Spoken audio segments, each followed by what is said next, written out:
Nossa paraxá,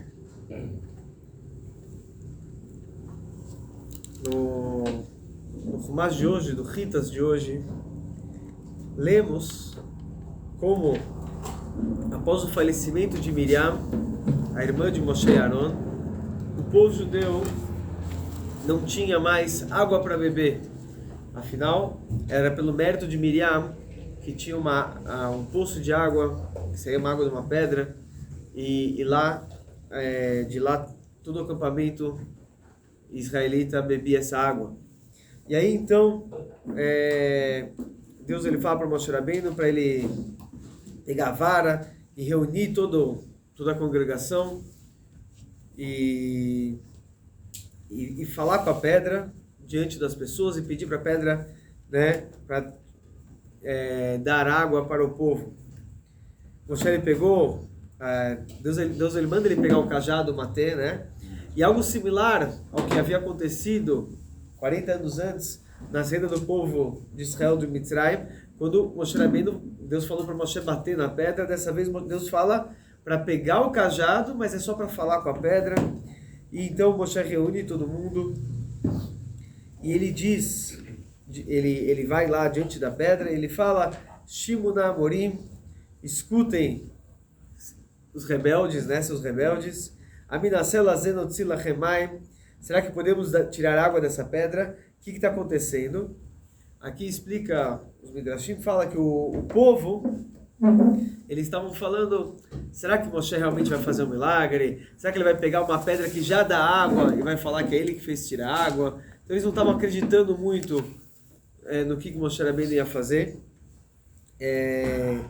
E aí Moshe Rabbeinu pensou: uma nova geração que já viveu, todo dia bebia uma água, né, que já acontecia de uma forma milagrosa no Ber Miriam, e come o pão do céu, come o maná, e está duvidando, está questionando. Ele ficou chateado, então ele dá essa bronca, e nesse momento Vayorem Moshe et Yado, Moshe levanta sua mão, Vayach et Asela, e ele bate na água, ele bate na pedra, na rocha, Bimateu com a sua vara Pamaim 2 vezes.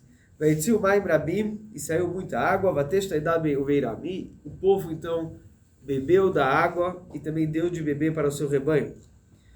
Deus, então, ele fala: Vayomer Hashem el Moshe vel Aaron, Deus ele diz para Moshe e Aaron: Yad lo imantem bi leagdisheni lenei ben Israel, como vocês não fizeram acreditar em mim e não santificaram o meu nome aos olhos do povo de Israel, lachen lo taviu et hakahal hazeh el haaretz, por isso então vocês não vão adentrar a terra de Israel. Esse episódio foi chamado Rema Mei Merivá, foi chamado de Mei Merivá, as águas da discórdia. E é esse o pecado, então, entre aspas, pecado de Moshe Rabbeinu, essa falha que fez com que Moshe Rabbeinu não entrasse em Israel.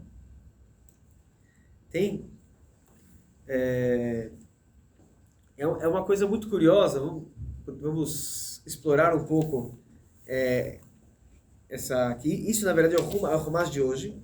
É bem curto, né? Eu resumi aqui o Humash de hoje, que já é bem curto. Podemos explorar um pouquinho mais toda essa passagem. Primeira coisa, porque realmente Moshe Rabbeinu ele não entrou em Israel, quer dizer, tudo bem, ele pode ter feito uma falha, né? Mas de qualquer forma, apesar de ter feito uma falha, por mais grave que seja, sempre existe o processo de tshuvá, a pessoa pode se arrepender, né? E a gente sabe que tem a Parashá Veit Hanan, como o Moshe Rabbeinu ele faz centenas de tefilot, ele faz para Hashem, e Deus fala: Rav, né, basta, não quero mais escutar das suas tefilot sobre isso, Al-Tosef da Berelai, não fala mais sobre esse assunto, que você não vai entrar em Israel e você vai falecer aqui no deserto. Como assim? Quer dizer, Moshe Rabbeinu, a gente sabe, tefilá de Moshe Rabbeinu é uma tefilá muito especial, Deus sempre escutava ele, e justo sobre esse assunto ele não foi atendido, e Deus não queria nem escutar falar sobre este assunto. E ele não podia, então, entrar em Israel, nem mesmo, e aqui é a parte mais curiosa dessa história, nem mesmo depois de falecido. A gente vê uma coisa muito curiosa, é que Moshe Rabbeinu, ele está levando, durante todos esses 40 anos no deserto, ele está carregando o caixão de Yosef. Yosef, ele faleceu no Egito. Ele falou, quando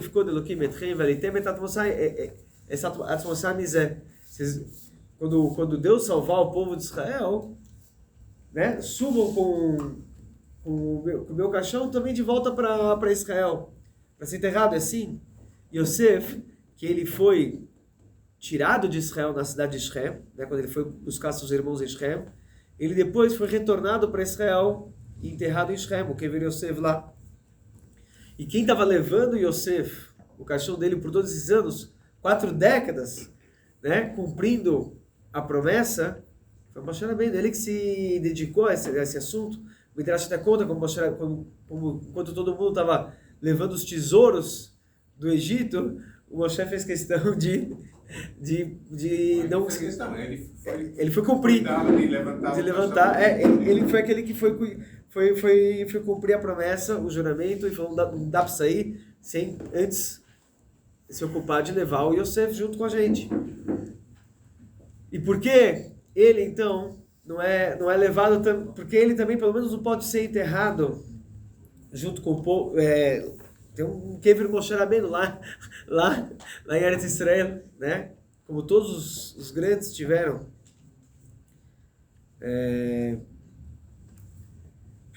Primeiramente, vamos... isso é algo que eu já falei no passado, mas vale a pena repetir. O que Moshe Rabbeinu fez aqui nessa falha, só para muita gente falar o pecado de Moshe Rabbeinu, qual que é essa questão de pecado? A gente já falei isso aqui, se eu não me engano, na época de Simchat Torah, quando a gente está em Vezot HaBrachá, eu falei sobre esse tema, que qual que é a falha? O Urashi diz que ele não fez que o povo acreditasse em mim, ele não fez o Kiddush Hashem, Lekdisheni. Diz o Urashi, Lekdisheni, qual que seria o Kiddush Hashem? O Urashi traz, Sheilo Dibartem Elasela, que se Moshe Rabbeinu ele tivesse falado com a pedra, com a rocha, e aí a rocha tivesse dado água, aí Timugdash Leneaida seria um grande Kiddush Hashem, né? uma grande certificação do nome de Deus diante do povo de Israel. Veomrim, que o povo ia falar, Maselazé, assim como essa rocha, Sheno Medaber, vendo Shomea, que ela não fala, não escuta, vendo Sarich Leparnassai, não precisa nem de sustento, né? O que é uma rocha? O que a rocha precisa? A rocha não precisa de nada. A rocha é uma pedra que, né? Ela não precisa comer, não precisa beber, não precisa dormir, não precisa trabalhar, não precisa ganhar dinheiro, não precisa nada. Tá lá, né? Se cumprir mitzvah ou deixar de cumprir mitzvah, a vida dela, quer dizer, ela tá lá, parada. Ela é inanimada, nem que vida que tem a pedra também. E mesmo assim, Mekayem de Burosh Makom, quando ela escuta Moshe Rabbeinu falando em nome de Deus, ela faz aquilo que Deus manda. Então, Kal Vachomer, o povo tinha que fazer um Kal Vachomer. Kal Vachomer diz a Gemara, Kal Vachomer é um dos princípios, dos 13 princípios que a gente faz de estudo da Torá, que você pega uma coisa, um Kal, uma coisa leve, e você aplica sobre uma coisa mais rigorosa, um Chomer, né? Então, Kal Vachomer, você pensaria assim, a pedra que não tem recompensa, não tem punição, e aparentemente se ela cumprir ou deixar de cumprir qualquer ordem de Deus, não muda nada, ela está parada, ela não tem vida. E ela mesmo assim escuta o que Deus manda e ela obedece. Moshe Rabbeinu falando o nome de Deus, quanto mais o povo judeu que recebeu a Torá e que tem preocupações com sustento, com saúde, com vida, etc., que ele tem que escutar Moshe Rabbeinu falando o nome de Deus, que tem punição, que tem recompensa, etc. Moshe Rabbeinu, então, assim explica o Rebbe, ele falou, esse Kal Vachomer pode ser usado, Deus nos livre ao contrário, contra o povo de Israel. E por isso, então, ele como que poderia ser usado contra o povo de Israel? O Satã, o anjo acusador, poderia falar, olha só, a pedra, quando Moshe Rabbeinu falou em nome de Deus, escutou. E ela não tem nada, não tem nem recompensa para isso. E o povo judeu, que tem todas as mitzvot, etc., mais ou menos eles escutam, não nem sempre, né? Então, Então, Moshe Rabbeinu falou que esse Kavachomer pode ser usado de forma negativa sobre o povo judeu, e ele preferiu, então, se auto-sacrificar, e ele foi lá e bateu na pedra ao invés de falar com a pedra, para falar, a pedra também escuta só na base da porrada. Né? A pedra apanhou, por isso que ela obedeceu. Então, né? E assim ninguém podia ter um Kavachomer para fazer contra o povo de Israel. Então, tudo bem, quer dizer, você vê, então o Rebbe aqui mostra que mesmo aquilo que a gente chama de falha de Moshe Rabbeinu, na verdade, foi algo positivo, tanto o Rebbe traz, isso virou um nigun. A gente cantamos, né, o nigun do Chabad, Alasela ochoch veitzumayim, você vai falar Alasela ach, essa frase, Alasela ach veitzumayim, está escrito quando realmente Moshe Rabbeinu foi ordenado para bater na pedra 40 anos antes. Só que a forma que a gente canta o Nigun do Chabad é Alasela och. Sobre a pedra, a gente fala och, bate 2 vezes. Mostrando que a gente também porque seria algo de celebração. Porque quem está celebrando esse assunto, que o assunto está ligado com a falha de Moshe Rabbeinu, então o Rebbe fala, justamente como canta demonstrando o sacrifício do nasciador, do líder da geração, do Moshe Rabbeinu, pelo seu povo, pelo seu rebanho. Justamente, então, quando nessa dita falha de Moshe Rabbeinu, que fez ele ficar no deserto, aí está a chave porque Deus também fez com que Moshe Rabbeinu ficasse enterrado no deserto. E nem o caixão dele, o Midrash conta que Moshe Rabbeinu até pediu, eu poderia ser enterrado em Israel, ou poderia, ele falou, até fazer um gilgul, virar uma ave e voar sobre Israel. Deus falou, não, Ravlach, basta. E o Midrash traz, a Gemara fala que, como ele falou Ravlach pro Korach na semana passada, basta para você, aquilo que você tem é isso está destinado para a sua vida, a sua missão na vida, assim também, o que está destinado para a sua missão de vida é isso. Não é? Nada, não é entrar em Israel. Rav Lachem Benei Levi. Ele falou Rav Lachem Benei Levi pro Korach, então Deus falou Rav Lach para Moshe Rabbeinu. O curioso aqui é que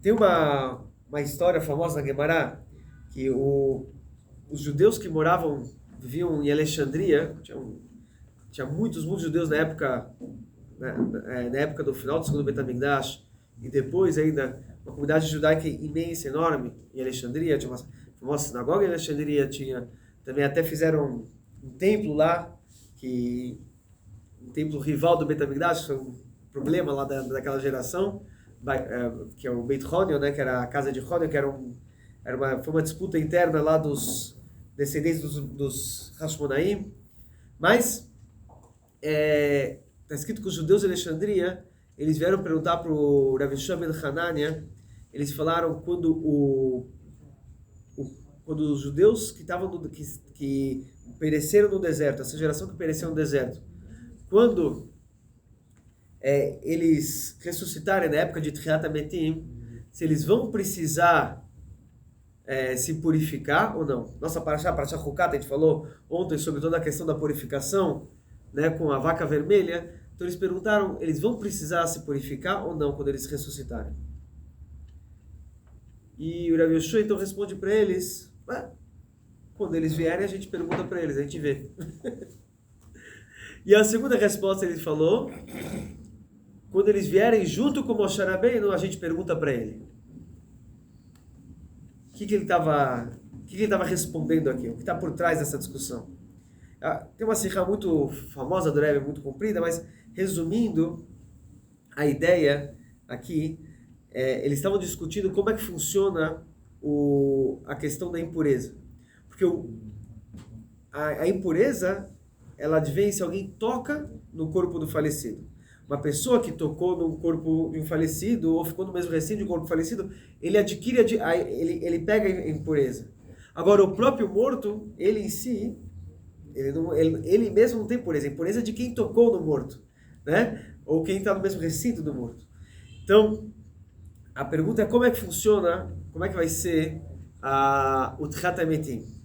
Se o Tchiat HaMetim vai ser algo feito a partir de algum resto que sobrou, tem uma Gemara fala de Etzem Luz, que vai ter pelo menos um pedaço de osso que sobra com algum código genético aí, a Gemara não fala código genético, mas a gente entende que sobra alguma coisa, alguma parte, um ossinho que muitos comentaristas falam que é o ossinho que está ligado com o nó do tefilim da cabeça, que fica atrás, e fala no final da coluna vertebral, também tem uns que falam que fica mais embaixo, mas que desse osso vai se montar todo o corpo, Hashem vai fazer todo o Tchiat HaMetim, ou se vai ser algo totalmente do nada. Quer dizer, Deus vai trazer um corpo novo por inteiro. Né? Então, se você fala que ele está saindo desse osso, então, já que está tocando no osso, então ele está adquirindo a impureza do ossinho.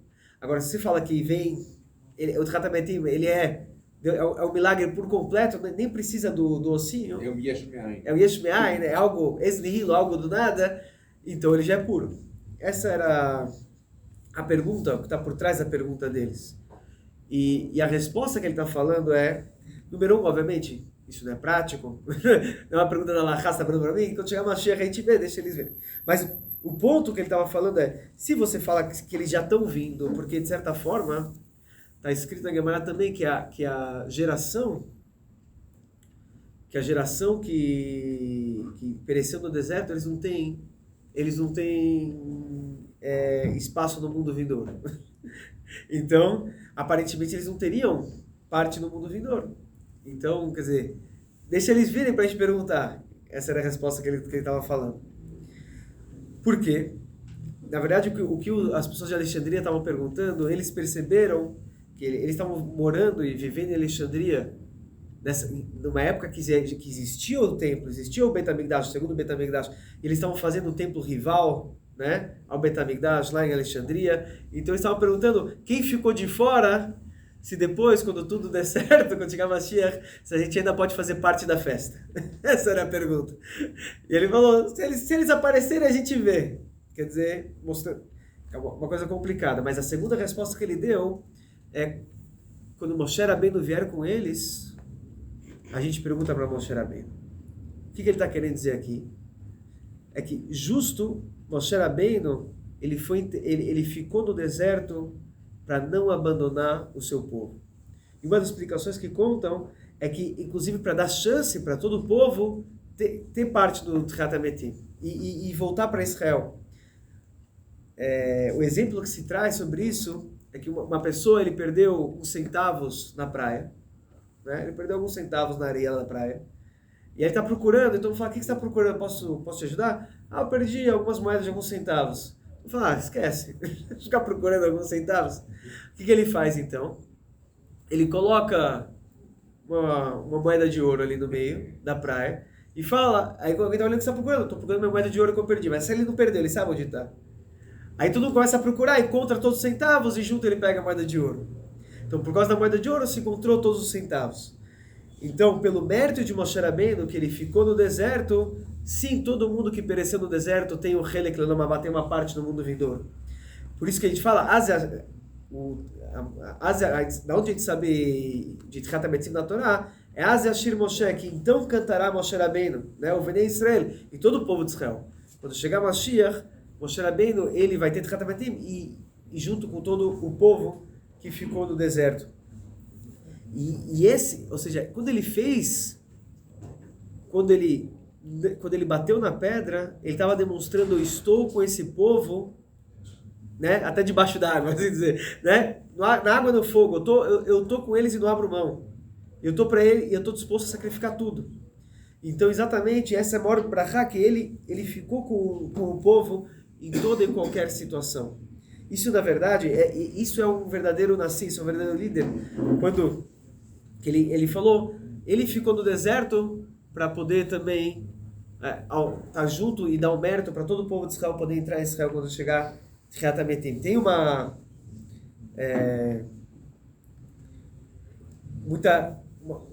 coisa interessante, é quando Yaakov Avinu ele está para falecer, né? Na Parashat Vayechi, ele chama Yosef e ele pede para Yosef prometer, né, para levar ele para Marat HaMachpelah para ser enterrado em Israel.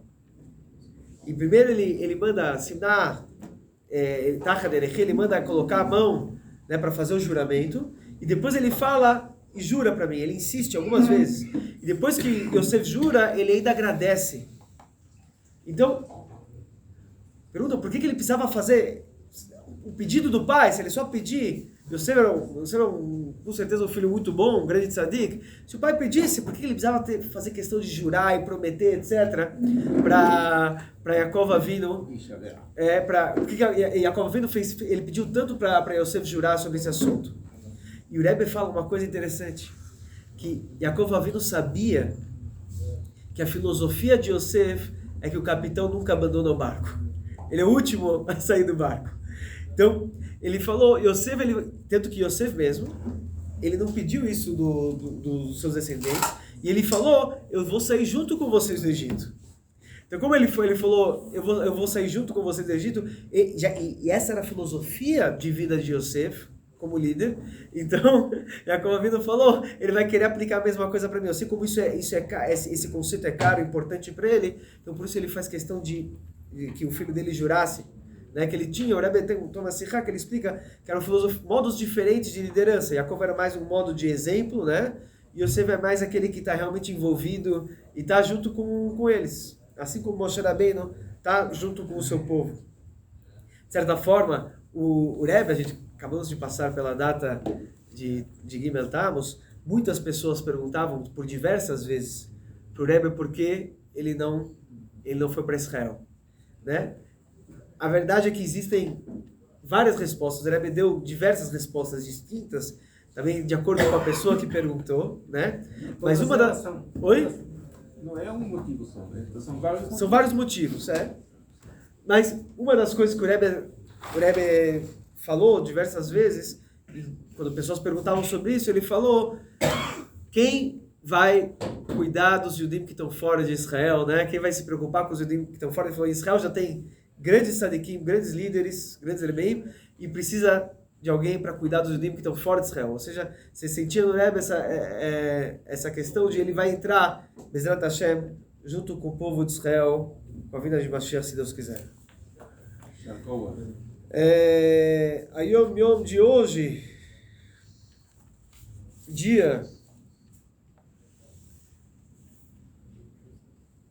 estamos indo para 7 de Tammuz. Depois, inclusive, Bezat Hashem, após a Arvita, a gente vai fazer Kiddush Levaná, né? Já pode fazer Kiddush Levaná, ou pode deixar para Shabbos também, na verdade. Alguém falou para mim que queria fazer Kiddush Levaná hoje. Tudo bem.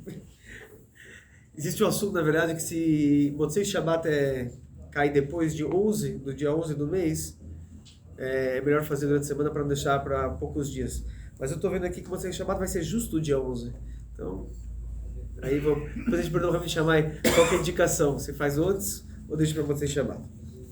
De qualquer forma, dia 7 de Tammuz, Adoni Avi Mori Verabi, aqui falou o Rebbe anterior, o pai dele, o Rebbe Rashab, ele falou: Hassidut hi bebechinat nautz tchilatan besofam besofam betchilatan. A Hassidut, ela explica, ele tem um assunto de sempre conectar o começo ao final e o final ao começo, né? Dargat haigulim mibli asher imtzarosh vesof. E isso é o assunto do círculo, né? Que não tem início, quer dizer, você acaba não encontrando início e fim, vira um círculo, né? Um ciclo. Apesar disso, apesar que sempre está ligado o começo ao final, etc., e vira um ciclo virtuoso, e você não vê o começo e fim, mas mesmo assim é importante ter Seder, é importante ter uma ordem, né? A Baal Shem Tov Hayam Esudar. O Baal Shem Tov, ele era bem organizado. A Magid Mesrit de Beseder. O Magid Mesrit, ele toma muito cuidado com a ordem. Da Saborabon, né, o Rabino Zoken, o Alter Rebbe, Libe de Sachassidim Shem Yom Esidorem. Ele ensinou seus alunos, seus Hassidim, para serem organizados. Zotroim Mamarav, você vê nos próprios discursos dele, Mimirtav, nas suas cartas, Nigunav, nas suas músicas, sempre tudo era bem organizado. A Hassidim Shaya, Lahem Zman Kavua, Lavol Eliasma, inclusive, os Hassidim tinham uma época, cada um tinha uma época propícia, uma data para vir para visitar o Rebbe em Liosna e Acharkach Liliad, depois Liliad, quando eles mudou para Liliad. Loi Roy Solem Reshus Lechanes Asman Leloi Rishayon Me'arabi. Eles não tinham permissão de vir visitar o Rebbe fora da data, sem uma permissão clara do Rebbe. E também, inclusive, precisava justificar para poder receber uma permissão para vir fora de época. E mais ainda, o Rebbe, agora está falando, imagina o Rebbe inteiro falando sobre o pai dele, o Rebbe Rashab. Ele tinha uma organização para deixar tudo ordenado nos Hassidim. O Veroi Shemaril, quem era responsável sobre isso era o Maril, Morim Araviuda Leib, Achir Abeno, que era o irmão do Rebbe. O Vad Meyuchad Anogas Avrechim Hassidim Veroi Shadmor. Não, isso é do Rebbe, do Alter Rebbe, né? Então, o Alter Rebbe, ele tinha, inclusive, uma organização um comitê para cuidar dessa organização. Estava o irmão do Rebbe, o Raviuda Leib, sobre isso. E também, para os jovens, quem estava coordenando isso era o próprio Veroi Shadmor Amsai, o Mitteler Rebbe. Acho que vai,